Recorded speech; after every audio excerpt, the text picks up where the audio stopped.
Hello. Good evening बच्चा party, कैसे हैं आप सब लोग। आई होप आप सब अच्छा पढ़ रहे होंगे, आप सब अच्छे होंगे। अब हम बेटा पहुंच गए थे हम अपना एलिमेंट्री कैनाल पे। मैं आपको फिर से एक बार रिवाइज करा देता हूं कि हमने डाइजेस्टिव सिस्टम को दो पार्ट में डिवाइड किया था, एक एलिमेंट्री कैनाल में और एक डाइजेस्टिव ग्लैंड्स में। एलिमेंट्री कैनाल में हम सब कुछ पढ़ चुके थे, buccal mouth, buccal cavity, oesophagus, small intestine, large intestine, rectum. मैंने इनकी शॉर्ट ट्रिक भी बताई थी आपको। स्मॉल इंटेस्टाइन के पार्ट जो थे हमारे ड्यूडेनम थे, जेजुनम थे और इलियम थे। डीजेआई इसका सीसीआर था और ये रेक्टम था। डाइजेस्टिव ग्लैंड्स में हमारे माउथ से स्टार्ट हुई थी डाइजेस्टिव ग्लैंड्स। तो सलाइवरी ग्लैंड्स को हम पढ़ चुके हैं, जिसमें सलाइवा पढ़ चुके थे, कल हमने लीवर पढ़ा था और आज हम पढ़ने वाले हैं बेटा पैनक्रियाज।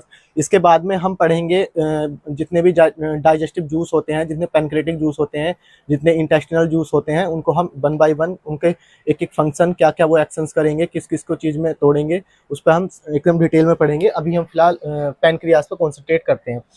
लीवर क्या था बेटा? लार्जेस्ट ग्लैंड था हमारी बॉडी का। अब ये क्या है? सेकंड लार्जेस्ट ग्लैंड है हमारी बॉडी का। और ये कैसा है बेटा? मिक्स्ड ग्लैंड है, मिक्स्ड ग्लैंड। अब मिक्स्ड ग्लैंड से बेटा क्या मतलब है इसका?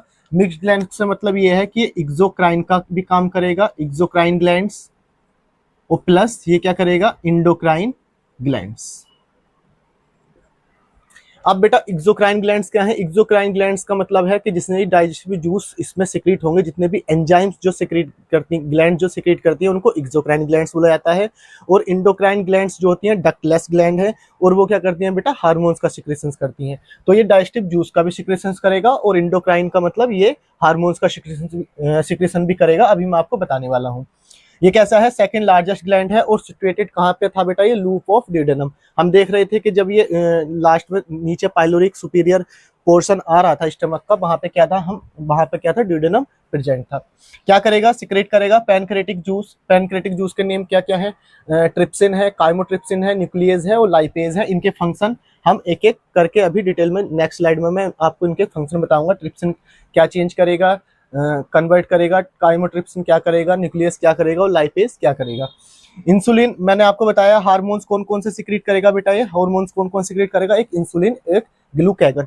ये वेरी इंपॉर्टेंट है, मैंने मार्क भी कर दिया है, इंसुलिन और ग्लूकैगन। अब बेटा हमारी बॉडी में ग्लूकोज का अगर लेवल ज्यादा हो गया है, आपने देखा होगा कि इंसुलिन की कमी से होने वाली डिसीज जो है, होने वाली बीमारी जो है हमारे में डायबिटीज हो जाती है, डायबिटीज मेलिटस। अगर ग्लूकोज का लेवल बढ़ा है तो ये किस में चेंज करेगा? उसको ग्लाइकोजन में। और ग्लाइकोजन में मैं आपको बता चुका हूं कि एनर्जी की फॉर्म में, यानी कि हमारी बॉडी में जो ग्लूकोज की फॉर्म में, एनर्जी की फॉर्म में जो स्टोर होता है वो कहाँ होता है? लीवर में। यानी कि ये किसको चेंज करेगा? Glucose to glycogen. और ग्लूकैगन उल्टा करेगा, ग्लाइकोजन टू ग्लूकोज। क्योंकि ग्लूकोज की अगर लेवल कम हो गया तब भी तो हमें परेशानी हो सकती है। तो ये क्या करेगा? ग्लाइकोजन को किस में चेंज करेगा? ग्लूकोज में। जबकि ये क्या? ग्लूकोज किस में चेंज करेगा? ग्लाइकोजन में। वेरी इंपॉर्टेंट है। इंसुलिन करेगा, यानी कि ये इसको मेंटेन करेगा ग्लूकोज की लेवल को हमारी ब्लड शुगर में, हमारी ब्लड स्ट्रीम में। और ये किस में लेवल मेंटेन करेगा? वो करेगा ग्लाइकोजन को। तो ये करेगा ग्लूकोज टू ग्लाइकोजन और ये करेगा glycogen to glucose. I hope आपको पैनक्रियाज समझ में आया होगा। अब हम पढ़ने वाले हैं जितने भी डाइजेस्टिव जूस हैं, उनके एक्शन क्या क्या होंगे, उनके किस किस चीजों में वो कन्वर्ट करेगा। इसे नोट डाउन कीजिए बेटा। तो बच्चा पार्टी, अब मैंने आपको बताया था कि हम अब पढ़ने वाले हैं। सारे मैंने एंजाइम, सारे मैंने जूस जो है एक जगह ले लिए हैं, और इसको क्या कर दिया है मैंने आपको शॉर्ट फॉर्म में बता दिए हैं कौन सा डाइजेस्टिव जूस हमारा कौन सा फंक्शन परफॉर्म करेगा। एक्शन ऑफ डाइजेस्टिव जूस मैंने ऊपर हेडिंग भी बना दी है।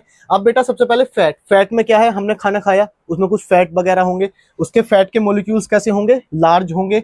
उसमें कौन एक्शन करेगा? बाइल करेगा। बाइल को कौन सिक्रेशन कर रहा था? लीवर सिक्रेट कर रहा था। और उनको स्टोर कौन कर रहा था? Gall bladder. आपने देखा भी होगा कि आपने एक डिसीज सुनी होगी, आप नॉर्मली भी देखा होगा आपने कि मेरे लीवर जो है वो थोड़ा फैटी हो गया है। फैटी का मतलब ये है कि उससे बाइल का सिक्रेशन सही से नहीं हो पा रहा है। जब वो बाइल का सिक्रेशन नहीं करेगा तो इमल्सिफिकेशन ऑफ फैट नहीं होगा। इमल्सिफिकेशन ऑफ फैट यही है बेटा, लार्ज मोलिक्यूल्स ऑफ फैट को किसमें कन्वर्ट करना है? स्मॉल मोलिक्यूल्स ऑफ फैट में या फाइन मोलिक्यूल्स ऑफ फैट में। ये बोला जाता है बेटा इमल्सिफिकेशन ऑफ फैट, यानी फैट के जो कंपाउंड्स हैं, जो फैट के जो मोलिक्यूल्स हैं, उनको छोटे छोटे टुकड़ों में तोड़ना। बाइल एक्शन करेगा और किसमें टूट जाएंगे? वो स्मॉल ड्रॉपलेट्स ऑफ फैट। इस फैट के जो है स्मॉल ड्रॉपलेट्स में टूट जाएंगे।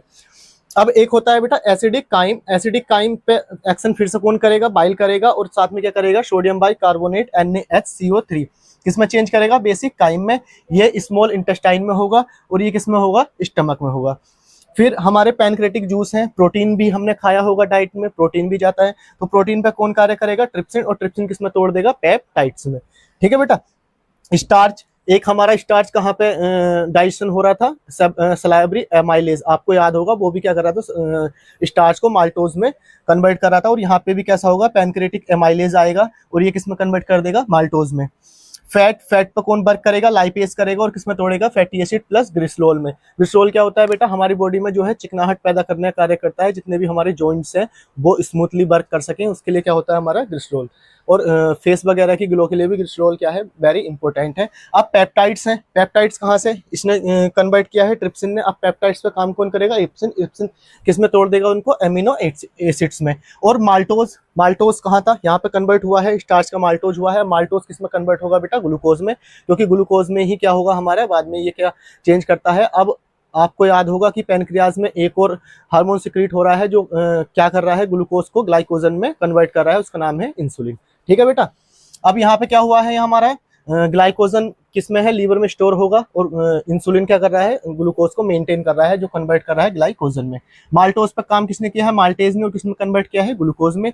लैक्टोज मिल्क में पाई जाने वाली शुगर है, लैक्टेज वर्क करेगा, इस पर एक्शन करेगा और किसमें तोड़ देगा इसको, ग्लूकोज और गैलेक्टोज में। सुक्रोज, सुक्रोज क्या है, प्लांट्स बेस्ड शुगर है, ये किस पे इस पर कौन फंक्शन करेगा, सुक्रेज और इन्वर्टेज। इन्वर्टेज या सुक्रेज फंक्शन करेगा और किस में तोड़ देगा, ग्लूकोज और फ्रक्टोज में। कल शायद मैंने वीडियो में ये वाली बात बोल दी थी, शायद मुझे जहां तक याद है, कि सबसे जो स्वीटेस्ट शुगर है वो सुक्रोज है, बट नहीं, सबसे स्वीटेस्ट शुगर जो है बेटा वो फ्रक्टोज है, जो ग्रेप्स में पाई जाती है। ठीक है बेटा, समझ में आया, बिल्कुल एकदम इजीली तरीके से देख लो। फैट पे किसने वर्क किया है, इमल्सिफिकेशन किया है, बाइल ने एक्शन किया, स्मॉल ड्रॉपलेट्स ऑफ फैट में वो टूट गया। एसिडिक काइम ने बाइल में एक्शन किया और किसमें चेंज हुआ है, बेसिक काइम में, क्योंकि स्मॉल इंटेस्टाइन में एसिडिक नेचर में क्या है, फूड का डाइजेशन नहीं होगा। प्रोटीन पर वर्क किया, ट्रिप्सिन ने किसमें तोड़ दिया है, पेप्टाइड्स में। स्टार्च पे वर्क किया, पैनक्रेटिक एमाइलेज ने किसने तोड़ दिया है, माल्टोज में। फैट पर वर्क किया, लाइपेज ने किसने तोड़ दिया है, फैटी एसिड प्लस ग्लिसरॉल ने। अब पेप्टाइड्स यहाँ से आए हैं, पेप्टाइड्स पे इप्सिन ने वर्क किया और कहाँ पे आ गया है, एमिनो एसिड्स में टूट गया है। माल्टोज पर वर्क किया, माल्टेज ने किसमें कन्वर्ट किया, ग्लूकोज में। लैक्टेज ने क्या, लैक्टोज ने पर वर्क किया, लैक्टेज ने किसमें तोड़ा है, ग्लूकोज और गैलेक्टोज में। और सुक्रोज प्लांट बेस्ड शुगर है, ग्लूकोज में कन्वर्ट हुआ है, फ्रक्टोज में कन्वर्ट हुआ है, वर्क किसने किया है, सुक्रेज या इन्वर्टेज। और सबसे स्वीटेस्ट शुगर का नाम क्या है बेटा, फ्रक्टोज है। अब आपको कोई भी प्रॉब्लम नहीं आनी चाहिए। अब यहाँ पे बेटा डाइजेशन कंप्लीट होता है, मैंने आपको बता दिया है इंजेक्शन लेके डाइजेशन, एब्जॉर्प्शन, एसिमिलेशन और उसके बाद में इजेशन। मैंने एक को एक स्टेप बता दिया है, एक को एक डाइजेस्टिव जूस पढ़ लिया है, एक को एक हमने एलिमेंट्री कैनाल में जितने भी हमारी एलिमेंट्री कैनाल के ऑर्गन थी उनके फंक्शंस एक एक करके हमें डिफाइन कर लिए है। अगर मैं आपसे पूछता हूँ कि आप बताइए कि right the name of small intestine, part of small intestine, तो आप बता सकते हैं बेटा, मैंने ट्रिक बता रखी है, DJI, ड्यूडेनम, जेजुनम और एलियम। अगर आपसे पूछा जाएगा, एक टर्म आपको मैं बता देता हूँ, एक टर्म होती है बेटा पेरिस्टाल्सिस, वैसे बताई हुई है पेरिस्टाल्सिस, लेकिन मैं फिर भी आपको बता देता हूं। पेरिस्टाल्सिस को बेटा क्या है, मूवमेंट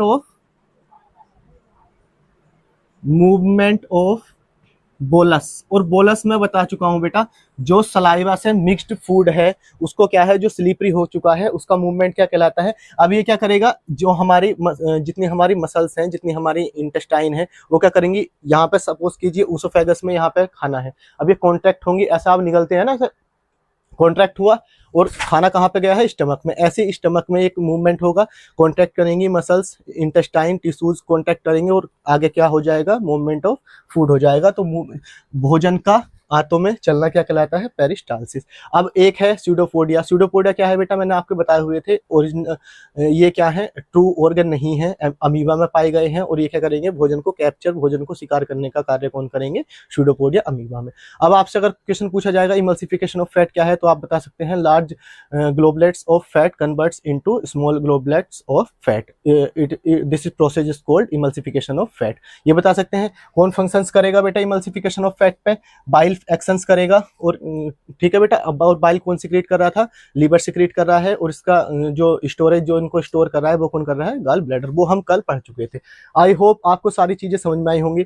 मैं आपको एक क्विक रिवीजन करा देता हूँ। सबसे पहले हमने न्यूट्रिशन पढ़ा था। न्यूट्रिशन में हमने ऑटोट्रोपिक और हेटरोट्रोपिक न्यूट्रिशन पढ़ा था। ऑटोट्रोपिक न्यूट्रिशन जिसमें जो ऑर्गेनिज्म है अपना खाना खुद बना सकते हैं। हेटरोट्रोपिक न्यूट्रिशन है जिसमें अदर ऑर्गेनिज्म पे डिपेंड होंगे। ऑटोट्रोपिक न्यूट्रिशंस के एग्जांपल्स हो सकते हैं प्लांट्स, और क्या हो सकते हैं, ब्लू ग्रीन एल्गी, BGA। हेटरोट्रोप्स के एग्जांपल्स क्या हो सकते हैं, बहुत सारे हैं हमारे, फंगी हैं और एनिमल्स हैं। ठीक है बेटा, उसके बाद में हमने पढ़ा था एलिमेंट्री कैनाल। एलिमेंट्री कैनाल में हम पढ़ चुके थे mouth, buccal cavity, oral cavity, oesophagus, small intestine, stomach, small intestine, large intestine और रेक्टम वगैरह। उसके बाद में हमने डाइजेस्टिव ग्लैंड्स में पढ़ा था। सबसे पहले हमने सलेवरी ग्लैंड्स को पढ़ा है। उसके बाद में हमने क्या पढ़ा है बेटा, आपका लीवर पढ़ा है। उसके बाद में पैनक्रियास पढ़ा है, उससे होने वाले एंजाइम सिक्रीशंस पढ़ लिए थे। पैनक्रियास क्या है बेटा, मिक्स्ड ग्लैंड है जो इंडोक्राइन का काम भी करेगी और एक्सोक्राइन का काम भी करेगी। इंडोक्राइन क्या सिक्रेट करते हैं, हार्मोन्स, और एक्सोक्राइन ग्लैंड्स का सिक्रेट करती हैं डाइजेस्टिव जूस वगैरह का सिक्रीशंस करती हैं, एंजाइम्स वगैरह का। इसके बाद में मैंने आपको सारे एक्शंस बता दिए हैं। आई होप डाइजेशन यहाँ पे कंप्लीट होता है, और मुझे लगता है कि यहाँ से एक भी क्वेश्चन आपका बोर्ड लेवल पे या आपके जो भी सब्जेक्टिव पेपर होने वाले हैं उसमें से एक भी क्वेश्चन आपका कोई भी नहीं बचेगा। अब हम इसके बाद में नेक्स्ट स्टेप में पढ़ने वाले हैं बेटा रेस्पिरेशन। तो वीडियो के साथ में बने रहिएगा। इसको नोट डाउन कीजिए बेटा।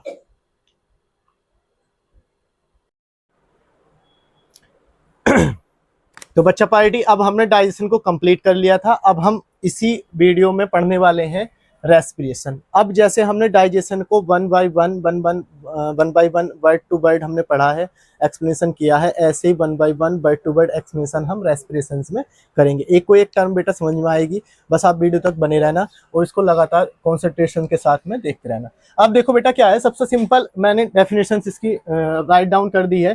प्रोसेस ऑफ रिलीज एनर्जी, यानी सबसे पहले बस इसी वर्ड को पकड़ के चलिए, एनर्जी का रिलीज होगा, इसी प्रोसेस को हम क्या बोलेंगे, रेस्पिरेशन बोलेंगे। एक डेफिनेशन तो सिंपल सी हुई। अगर हमें इसमें और अच्छा इंप्रूव करना है तो process of release oxidation. Oxidation मतलब इसमें O2 ऐड होगी। O2 हमने किससे लिया बेटा, O2 हमने एयर से लिया, जो एयर में O2 प्रेजेंट है उसका ऑक्सीडेशन, यानी कि किसी भी रिएक्शंस में O2 का ऐड होना उसको क्या कहलाता है, ऑक्सीडेशन। किसका होगा, ऑर्गेनिक कंपाउंड्स। ऑर्गेनिक कंपाउंड्स मतलब जो हमने खाया है C6H12O6 glucose. For cellular use, यानी कि सेलुलर यूज यानी कि जो हमारे सेल्स हैं, टिश्यू, उनके यूज के लिए जो हमारा ऑक्सीडेशन होगा और जो उससे एनर्जी रिलीज होगी उसको क्या बोलेंगे हम, रेस्पिरेशन। हुई ना सिंपल लैंग्वेज। तो process of release energy by the oxidation of organic compound for cellular use is called respiration. समझ में आई बेटा टर्म। एनर्जी का रिलीज होगा, ऑक्सीडेशन यानी कि O2 ऐड हुई है। ऑक्सीडेशन किसका हुआ है, ऑर्गेनिक कंपाउंड्स का। किसके लिए हुआ है, सेलुलर यूज के लिए, और इसी को क्या बोला गया है, रेस्पिरेशन। सिंपल लैंग्वेज है एकदम बेटा। Process of release energy by the oxidation of organic compound for cellular use is called respiration. अब रेस्पिरेशन में बेटा रिएक्शंस क्या होती हैं, सिंपल अभी ओवरव्यू दे रहे हैं। अभी हम इसके बाद में स्टेप बाय स्टेप पढ़ेंगे कि एरोबिक रेस्पिरेशन क्या है, एनारोबिक रेस्पिरेशन क्या है। ठीक है बेटा। अब देखो सबसे पहले बेटा क्या है, फोटोसिंथेसिस से ही स्टार्ट करते हैं हम एक ओवरव्यू देने के लिए। CO2 क्या है, हमने CO2 को रिलीज किया। वाटर उसमें प्लांट्स ने किससे लिया है, रूट के थ्रू लिया है, और क्या बनाया है, C6H12O6 plus 6H2O plus O2। O2 क्या हुई है बेटा, एटमोस्फियर में रिलीज हुई है। इस O2 को कैप्चर किया है हमने, और खाना क्या खा लिया है हमने, C6H12O6 की फॉर्म में। अब C6H12O6 क्या है, ग्लूकोज है। O2 हमने बाय सांस के थ्रू ली है। अब ये किस में टूट गई है बेटा, CO2 में, यानी कार्बन डाइऑक्साइड ही रिलीज करते हैं हम। H2O में, यानी कि मोस्ट भी आती है हमारे सांस में, और किसकी फॉर्म में, और क्या रिलीज हुई है इससे, एनर्जी। यही चीज तो हमने लिखी हुई है बेटा। ऑक्सीडेशन किसका हुआ है, ऑर्गेनिक कंपाउंड्स। ऑर्गेनिक कंपाउंड्स क्या है हमारा, ग्लूकोज है। इसमें ऑक्सीडेशन बताता हूं मैं कि addition of oxygen is called oxidation and removal of oxygen is called reduction. Oxidation हुआ है, किसका हुआ है बेटा, ऑर्गेनिक कंपाउंड का। क्या हो गया है, CO2 रिलीज हुई है, H2O भी रिलीज हुआ है मोइस्ट के फॉर्म में, और क्या हुई है, ATP हमारी रिलीज हुई है। अगर आपको ध्यान हो, अगर आप अपने दिमाग पे थोड़ा सा जोर डालें, तो मैंने आपको एरोबिक और एनारोबिक रेस्पिरेशंस पढ़ाई थी। एरोबिक रेस्पिरेशंस में मैंने बताया था बेटा कि 38 एटीपी तक होंगे, उसमें कितने होंगे, एनारोबिक में 2 एटीपी तक होंगे। पढ़ेंगे हम दोबारा, बेफिक्र रहिए, ऐसा नहीं है कि मैंने पहले पढ़ा दिया है तो हम इसको पढ़ेंगे नहीं, अभी पढ़ने वाले हैं। अब बेटा इसको और सिंपल, उसमें सबसे पहले हमारी लिविंग सेल्स है। लिविंग सेल्स में क्या एंटर हुई है, O2 एंटर हुई है। फूड का क्या हुआ है हमारा, यहाँ पे ग्लूकोज का ऑक्सीडेशन हुआ है, ऐड हुई है, और क्या रिलीज हुई है, हमारी CO2 रिलीज हुई है, और क्या रिलीज हुआ है हमारा H2O वाटर। रेस्पिरेशंस का एक सिंपल ओवरव्यू आपको आई थिंक समझ में आ गया होगा। अब इसको आप नोट डाउन कीजिएगा। अब हम स्टेप बाय स्टेप आगे बढ़ेंगे। एरोबिक रेस्पिरेशंस में क्या होता है, एनारोबिक रेस्पिरेशंस में क्या होता है, फिर रेस्पिरेशन इन ह्यूमन बींग्स, यानी कि हमारा पूरे प्रोसेस में एल्वेलाई वगैरह, ब्रोंक्यूल्स वगैरह में क्या क्या होता है। आई थिंक आपको ये समझ में आया होगा। अब इसको नोट डाउन कीजिए बेटा।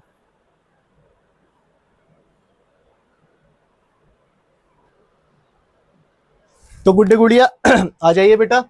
अब टाइप्स ऑफ रेस्पिरेशन, रेस्पिरेशन हमने पढ़ लिया था। ऑक्सीडेशन हो रहा था ऑर्गेनिक कंपाउंड्स का, एनर्जी हो रही थी रिलीज, और ऑक्सीडेशन ऑफ कंपाउंड्स का किसके लिए हो रहा था, सेलुलर यूज के लिए। It is called respiration.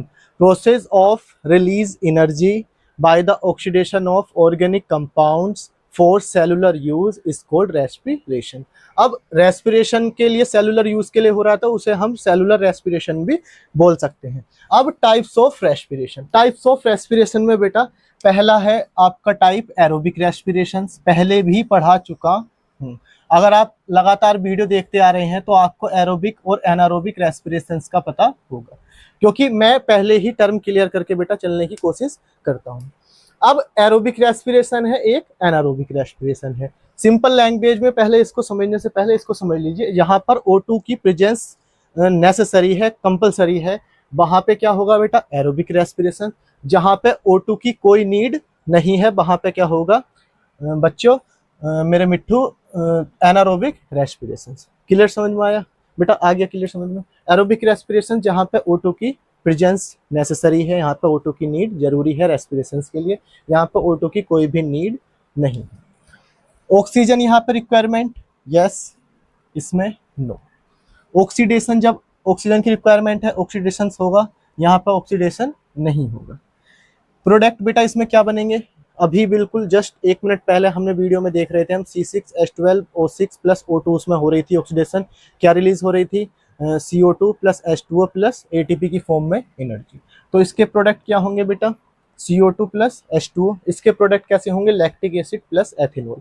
Lactic acid मैंने बताया हुआ है, हैवी एक्सरसाइज या हैवी वर्कआउट जब हम कर लेंगे तो हमारी ह्यूमन मसल्स में क्या होगा, लैक्टिक एसिड प्रोड्यूस होगा। वहाँ पे क्या होने लगती है, ऑक्सीजन की कमी होने लगती है। जब हमारी मसल्स में हम ज़्यादा हैवी वर्क, हैवी एक्सरसाइज करते हैं तो क्या होता है, वहाँ पे लैक्टिक एसिड प्रोड्यूस होता है, जिससे क्या होता है बेटा, वॉमिटिंग वगैरह होता है या पेन, जॉइंट्स पेन होने लगता है। और एथेनॉल किस में होगा बेटा, ईस्ट में होगा। यहाँ तक क्लियर हुई चीजें। एटीपी बेटा मैंने बताया हुआ, इसमें एटीपी कितने तक बनेंगे, 38 तक। इसमें कितने बनेंगे, ओनली 2 मॉलिक्यूल्स। रिएक्टेंट्स कैसे होंगे, इसमें अभी पढ़ के आ रहे हैं, glucose plus CO2। C6H12O6 plus O2 मिलके क्या बन रहे थे हमारे, CO2 plus H2O plus ATP। इसमें बेटा क्या होगा, ग्लूकोज, क्योंकि इसमें ऑक्सीजन की रिक्वायरमेंट है ही नहीं। लोकेशन बेटा कहाँ पर होगी, ये साइटोप्लाज्म और माइटोकॉन्ड्रिया में होगा। ये ओनली कहाँ पर होगा, साइटोप्लाज्म में होगा। स्टेजेस वेरी इंपॉर्टेंट है, जिसको हम 1 बाय 1 पढ़ते जाएंगे। ये ग्लाइकोलाइसिस के थ्रू होगा, 3 स्टेप्स में होंगी ये स्टेज की। क्रेब्स साइकिल्स होगा, और ये ETS होगा, इलेक्ट्रॉन ट्रांसपोर्ट सिस्टम। अभी मैं आपको बताने वाला हूँ कि क्रेब्स साइकिल्स क्या है, ग्लाइकोलाइसिस क्या है, और इलेक्ट्रॉन ट्रांसपोर्ट सिस्टम क्या है। इसमें किसके थ्रू होगा बेटा, ग्लाइकोलाइसिस होगा। ग्लाइकोलाइसिस में आपको मैं बता चुका हूँ, अभी बताऊंगा। और एक क्या होगा, फर्मेंटेशन होगा।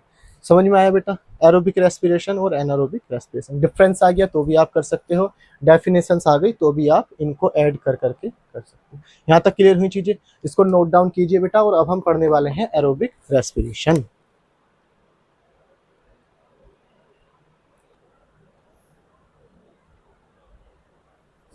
तो आ जाइए मेरे गुड्डे गुड़िया। अब बेटा टाइप्स ऑफ रेस्पिरेशंस में हमने पढ़ लिया था एरोबिक रेस्पिरेशंस और एनारोबिक रेस्पिरेशन।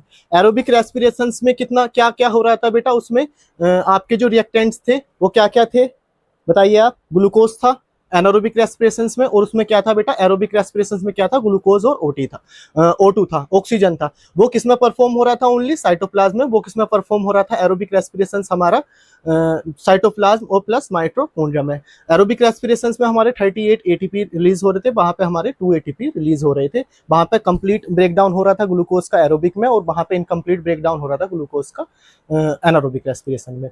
अब बिल्कुल ध्यान से पढ़िएगा बेटा, बिल्कुल एकदम ध्यान से आप हम साथ में पढ़ेंगे। एरोबिक रेस्पिरेशन के बेटा स्टेप क्या है, पहला ग्लाइकोलाइसिस, क्रेब्स साइकिल और ETS.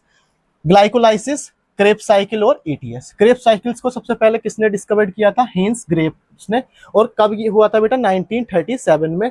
It is also known as, इसको हम और बोल सकते हैं, tri carbo oxalic acid, tri carbo oxalic acid, TCA, TCA, tri carbo oxalic acid cycle. अब बेटा यहाँ पे आ जाइए। अब देखो ग्लाइकोलाइसिस हम पिछले वाले टेबल में पढ़ चुके थे कि ग्लाइकोलाइसिस में क्या होगा बेटा, एरोबिक और एनारोबिक दोनों में परफॉर्म होगा। यहाँ पे क्या होगा, ये फर्स्ट स्टेप है किसका, एरोबिक रेस्पिरेशन का। अब बेटा ग्लूकोज है C6H12O6, इसका ब्रेकडाउन हुआ है हमारा पायरुबिक एसिड, पायरुबिक एसिड, और प्लस किसमें हुआ हमारा, पायरुवेट में। पायरुबिक एसिड और प्लस किसमें हुआ है हमारा, पाई रुबेट में।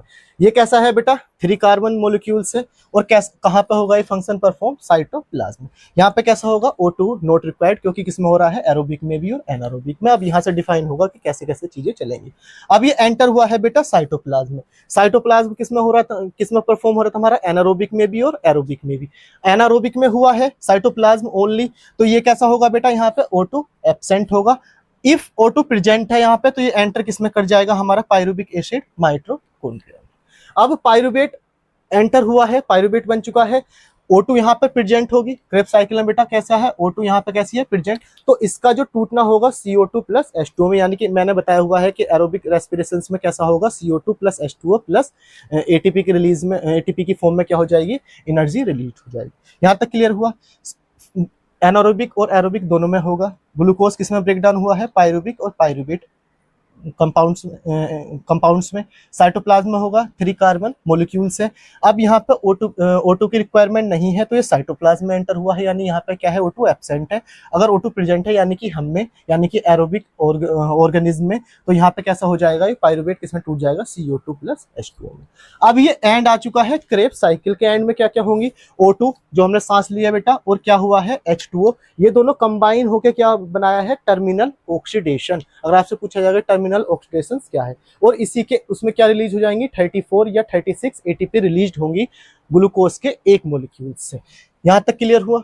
अभी हम ये माइटोकॉन्ड्रिया में क्रेब्स साइकिल होगा, और यहाँ से क्या हो रहा है, CO2 प्लस H2O, जो मैंने लिखा हुआ है CO2 प्लस H2O। अब बेटा यहाँ पे बिल्कुल आप समझ लीजिए, एकदम समझ में आ जाएगा सारी चीजें कैसे कनेक्टेड है। सबसे पहले बेटा क्या है, ग्लूकोज है। ग्लूकोज में हुआ है ग्लाइकोलाइसिस, यानी एरोबिक रेस्पिरेशन का फर्स्ट स्टेप। रिलीज हुआ है, किसमें चेंज हुआ है बेटा, पायरुवेट, मैंने भी लिख रखा है पायरुवेट या पायरुबिक एसिड। अब यहाँ पे O2 एब्सेंट है। अब हम इस वाले प्रोसेस में चलते हैं, यानी यहाँ पे क्या चल रहा है, अब ये साइटोप्लाज्म में, यानी कि साइटोप्लाज्म चला है, यहाँ पे O2 कैसी हुई है, एब्सेंट। तो बेटा एक जो हमारा प्रोडक्ट बनेगा वो बनेगा एथिल अल्कोहल, और एक बनेगा हमारा लैक्टिक एसिड। अब एथिल अल्कोहल किसमें बनेगा बेटा, ईस्ट में।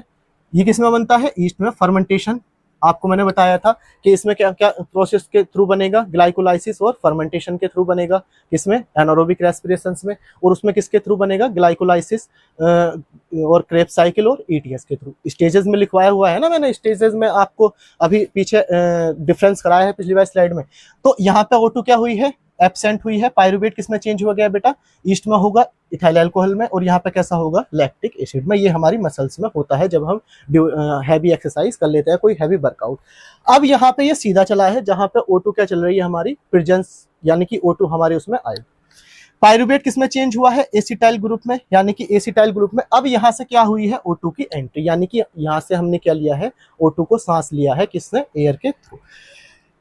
यहाँ पे क्या होगा, क्रेब्स साइकिल। क्रेब्स साइकिल में क्या क्या हो रहा था बेटा, CO2 plus H2O। CO2 plus H2O में टूट गई हैं चीजें, क्योंकि क्या हो गया है, यहाँ पे O2 आ चुका है, और किसमें टूट गई है, CO2 प्लस H2O। हर जगह लिखा हुआ है CO2 प्लस H2O, यानी कि माइटोकॉन्ड्रिया में ये फंक्शंस परफॉर्म होगा, किसमें होगा, माइटोकॉन्ड्रिया में।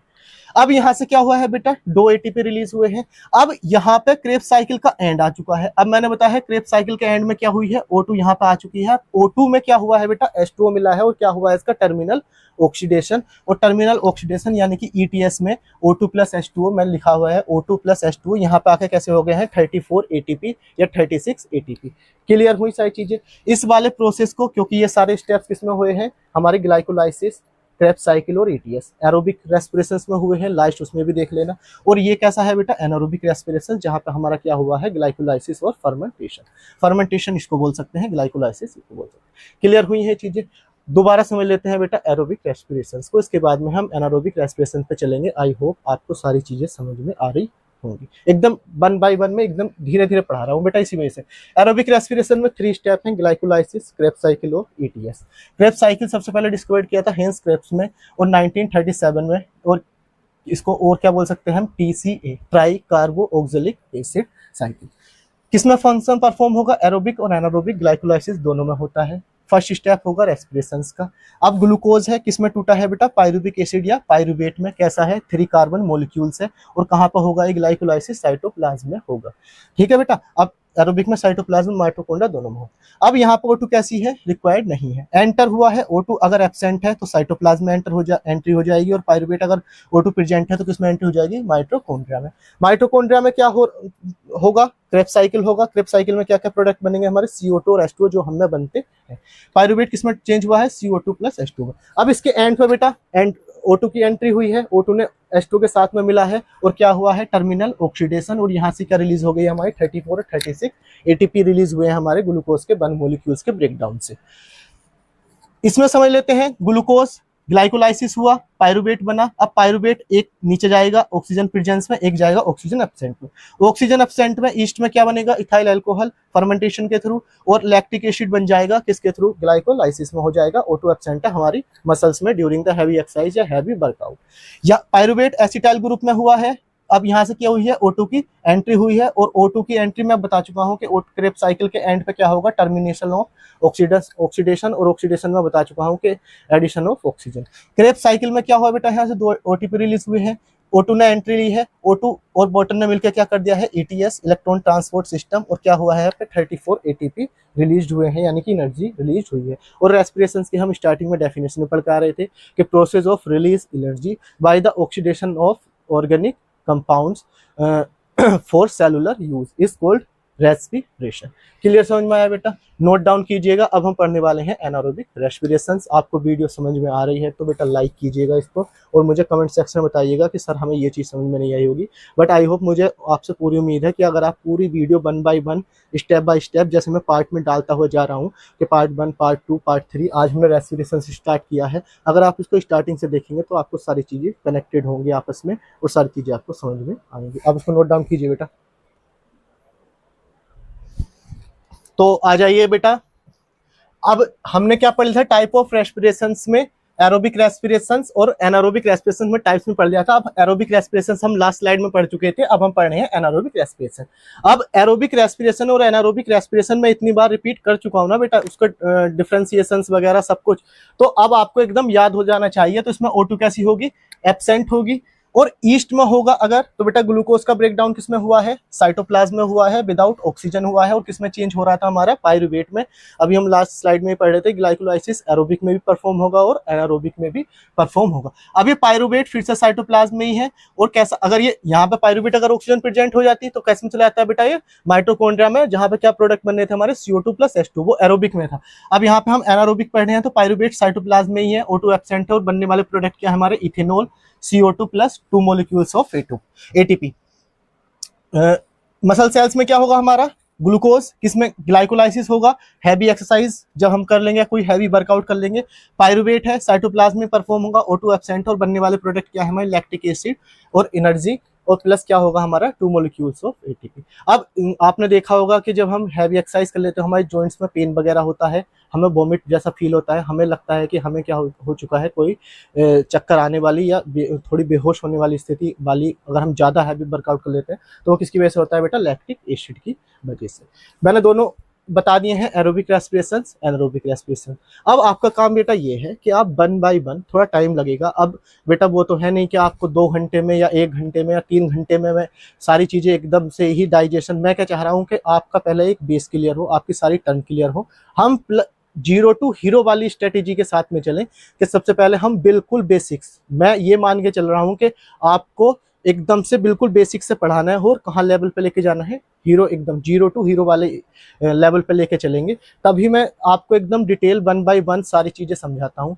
अब बेटा हम अगर एक एक चीज, एक एक वीडियो को हम देखते रहेंगे तो हम आपस में क्या करेंगे, कनेक्शंस फील करेंगे और फिर हमें टर्म क्लियर होती चली जाएंगी। जैसे एरोबिक एनारोबिक रेस्पिरेशन मैंने स्टार्टिंग में भी पढ़ाया था। अब एरोबिक एनारोबिक रेस्पिरेशन हमारा फिर से आ चुका है। इसके बाद में हम बेटा पढ़ेंगे ह्यूमन सेल्स में क्या क्या, ह्यूमन रेस्पिरेटरी सिस्टम भी पढ़ेंगे हम। आई होप आपको आज सारी चीजें समझ में आई होंगी। तब तक के लिए आप अपना ध्यान रखिएगा, मुस्कुराते रहिए, हंसते रहिए और अपना ध्यान रखिए और ऐसे ही पढ़ते रहिए। Thank you so much.